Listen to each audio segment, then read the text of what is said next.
യുഎസുമായി India പുതിയ വ്യാപാര കരാർ പ്രഖ്യാപിച്ചതിന് പിന്നാലെ ഇന്ത്യൻ ഓഹരി വിപണിയിൽ വൻ കുതിച്ചുചാട്ടം. ഇന്നു രാവിലെ വ്യാപാരം ആരംഭിച്ച ആദ്യ മണിക്കൂറുകൾക്കുള്ളിൽ തന്നെ സെൻസെക്സ് 2400 പോയിന്റിലധികം ഉയർന്ന് 85,000 എന്ന റെക്കോർഡ് നിലവാരത്തിലേക്ക് അടുത്തു. നിഫ്റ്റി 750 പോയിന്റിലധികം നേട്ടമുണ്ടാക്കി 26,300 കടന്നു. ഓഹരി വിപണിയിലെ പുതിയ മാറ്റം രൂപയുടെ മൂല്യത്തിലും പ്രതിഫലിപ്പിച്ചിരിക്കുകയാണ്.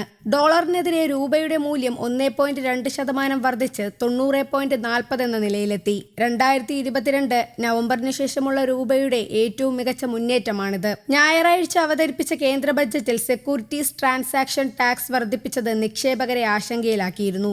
അന്ന് വിപണിയിൽ ഏകദേശം 10 ലക്ഷം കോടി രൂപയുടെ നിക്ഷേപ ആസ്തിയാണ് ഇല്ലാതായത്. എന്നാൽ പുതിയ വ്യാപാര കരാർ നഷ്ടങ്ങളെ മറികടക്കാൻ വിപണിയെ സഹായിച്ചു. US പ്രസിഡന്റ് ഡൊണാൾഡ് ട്രംപും ഇന്ത്യൻ പ്രധാനമന്ത്രി നരേന്ദ്രമോദിയും തമ്മിൽ നടത്തിയ ചർച്ചകളെ തുടർന്നാണ് സുപ്രധാന കരാർ ഉണ്ടായത്. ഇളവ് മോദി സ്വാഗതം ചെയ്തെന്നും മോദിയുമായുള്ള സൗഹൃദവും ബഹുമാനവും കണക്കിലെടുത്താണ് തീരുമാനമെന്നും ഇന്ത്യ US വ്യാപാര കരാറിന് ധാരണയായെന്നും ട്രംപ് അറിയിച്ചു. ഇന്ത്യൻ ഉൽപ്പന്നങ്ങൾക്ക് US ഏർപ്പെടുത്തിയിരുന്ന 50% നികുതി 18% കുറച്ചെന്നതാണ് കരാറിലെ ഏറ്റവും വലിയ നേട്ടം. ഇതിനു പകരമായി റഷ്യയിൽ നിന്നുള്ള എണ്ണ ഇറക്കുമതി ഇന്ത്യ അവസാനിപ്പിക്കുകയും US-ൽ നിന്ന് കൂടുതൽ ഉൽപ്പന്നങ്ങൾ വാങ്ങുകയും ചെയ്യും. US ഉൽപ്പന്നങ്ങൾക്ക് ഇന്ത്യയിൽ തീരുവ പൂർണ്ണമായും ഒഴിവാക്കുമെന്നും റിപ്പോർട്ടുണ്ട്.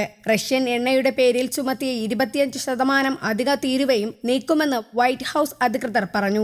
താരിഫ് കുറയ്ക്കുമെന്നറിഞ്ഞതിൽ സന്തോഷമെന്നും രാജ്യത്തെ 140 കോടി ജനങ്ങളുടെ പേരിൽ ട്രംപിന് നന്ദി പറയുന്നുവെന്നുമായിരുന്നു പ്രധാനമന്ത്രി എക്സിൽ കുറിച്ചത്. ലോകത്തെ 2 വലിയ സമ്പദ് വ്യവസ്ഥകൾ ഒന്നിച്ച് പ്രവർത്തിക്കുന്നത് ഇരു രാജ്യങ്ങളിലെയും ജനങ്ങൾക്ക് ഗുണം ചെയ്യുമെന്നും മോദി കുറിച്ചു. ട്രംപിന്റെ നേതൃപാടവം ലോക സമാധാനത്തിനും സുസ്ഥിരതയ്ക്കും ഗുണകരമാകും. ട്രംപിന്റെ പ്രഖ്യാപനത്തെ പൂർണ്ണമായും പിന്തുണയ്ക്കുന്നുവെന്നും മോദി കൂട്ടിച്ചേർത്തിരുന്നു. തീരുവ കുറച്ചതിനെ സ്വാഗതം ചെയ്ത പ്രധാനമന്ത്രി റഷ്യയിൽ നിന്ന് ക്രൂഡ് ഓയിൽ ഇറക്കുമതി ഇന്ത്യ അവസാനിപ്പിക്കുമെന്ന് ഉറപ്പ് ലഭിച്ചിട്ടുണ്ടെന്ന ട്രംപിന്റെ പ്രഖ്യാപനത്തോട് പ്രതികരിച്ചിട്ടില്ല.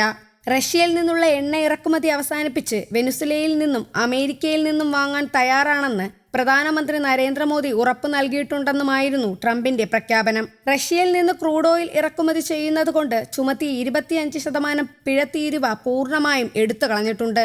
എന്നാൽ രാജ്യവുമായി ബന്ധപ്പെട്ടുള്ള തീരുമാനം അമേരിക്കൻ പ്രസിഡന്റ് പ്രഖ്യാപിച്ചതിൽ രൂക്ഷ വിമർശനവും ഉയരുന്നുണ്ട്. കഴിഞ്ഞ ദിവസമാണ് ഇന്ത്യ US പ്രതിരോധ കരാറിൽ ധാരണയായതായി അമേരിക്കൻ പ്രസിഡന്റ് ഡൊണാൾഡ് ട്രംപും പ്രധാനമന്ത്രി നരേന്ദ്രമോദിയും വ്യക്തമാക്കിയത്. ട്രൂത്ത് സോഷ്യലിലൂടെ ട്രംപാണ് ഇക്കാര്യം ആദ്യം അറിയിച്ചത്. ഇത് യുക്രൈൻ യുദ്ധം അവസാനിക്കാൻ സഹായിക്കുമെന്നും കൂടുതൽ അമേരിക്കൻ ഉൽപ്പന്നങ്ങൾ ഇന്ത്യ വാങ്ങുമെന്നും ട്രംപ് അവകാശപ്പെട്ടു.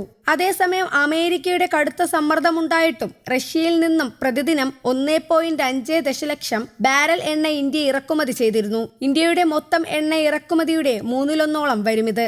എന്നാൽ പുതിയ കരാറോടെ ഈ ബന്ധത്തിൽ വലിയ മാറ്റമുണ്ടാകുമെന്നാണ് കരുതപ്പെടുന്നത്. റഷ്യൻ പ്രസിഡന്റ് വ്ളാഡിമിർ പുടിൻ കഴിഞ്ഞ ഡിസംബറിൽ ഇന്ത്യ സന്ദർശിച്ചപ്പോൾ എണ്ണ വിതരണം തടസ്സമില്ലാതെ തുടരുമെന്ന് ഉറപ്പ് നൽകിയിരുന്നു.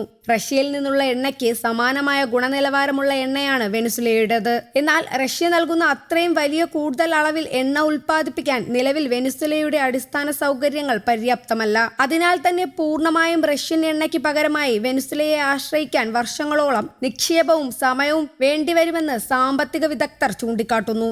അമേരിക്കയിൽ വീണ്ടും അധികാരത്തിൽ എത്തിയതിന് പിന്നാലെ കഴിഞ്ഞ വർഷം ഏപ്രിൽ 2-നാണ് ഇന്ത്യൻ ഉൽപ്പന്നങ്ങൾക്ക് 26% നികുതി ട്രംപ് പ്രഖ്യാപിച്ചത്. പിന്നീട് 90 ദിവസത്തേക്ക് നിർത്തിവെച്ചെങ്കിലും 10% നികുതി നിലനിർത്തി.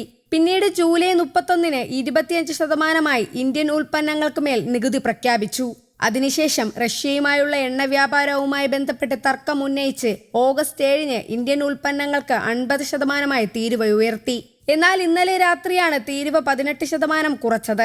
അപ്പോഴും ഇന്ത്യൻ ഉൽപ്പന്നങ്ങൾക്ക് 32% നികുതി വരുമെന്നാണ് കണക്കാക്കുന്നത്. എന്നാൽ 18% നികുതി കുറച്ചെന്നല്ലാതെ ഇപ്പോൾ എത്ര ശതമാനമാണ് നികുതി എന്നതിൽ കൃത്യമായ വിശദീകരണം വന്നിട്ടില്ല.